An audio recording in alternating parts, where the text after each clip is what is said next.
Hi friends, welcome to Jaya's garden. நேற்று நம்ம நிறைய ரீஅரேஞ்ச்மெண்ட்லாம் பண்ணியிருக்கோங்க. எக்ஸ்ட்ரா ஒரு லைன் வச்சுருக்கோம். இந்த சைட்லேயே எக்ஸ்ட்ரா இந்த பாருங்கள் ஒரு லைனு, இன்னும் ஒரு லைன் கூட வைக்கிறதுக்கு அங்கே தொட்டிகள் ரெடி ஆகிட்டுருக்கு. அது ஒன்று. அதுக்கப்புறம் இங்கேருந்து பார்த்தாவே இங்கே பாருங்களேன், முருங்கையெல்லாம் அங்கே வேப்பமர நிழலில் இருந்த மாதிரி இருந்துச்சு. ஸோ முருங்கை எங்கள் வெயிலுக்கு கொண்டு வந்துட்டேன். அத்தியை இந்த பக்கம் கொண்டு வந்தாச்சு, இதை ஒட்டுனாப்பில்.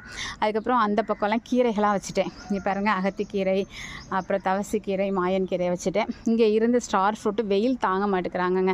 ஸோ அவங்கள உள்ளே கொண்டு போயிட்டேன். இப்படி நிறைய அரேஞ்ச்மெண்ட் பண்ணியிருக்கேன். இன்னும் நிறைய வேலைகள் இருக்குது. ஆனால் ஊருக்கு போகிறதுனால அந்த வேலைகளெல்லாம் இன்றைக்கி பண்ண முடியல. ஸோ அடுத்து ஒரு லீவு வரும் இல்லையா, அப்போ மற்ற வேலைகளெல்லாம் நேற்று தாங்க க்ளீன் பண்ணேன். அதுக்கப்புறம் திருப்பி இங்கே பாருங்கள், இவ்வளோ குப்பைகள். நேற்று நைட்டு 10 மணி வரைக்கும் உட்காந்து வேலை பார்த்து திருப்பியும் குப்பைகள், திருப்பி அந்த பக்கம் க்ளீன் பண்ணணும். ஸோ வேலை வேலை வேலை இதே தாங்க நம்ம மாடி தோட்டத்திலேயே குடியிருக்கிறது.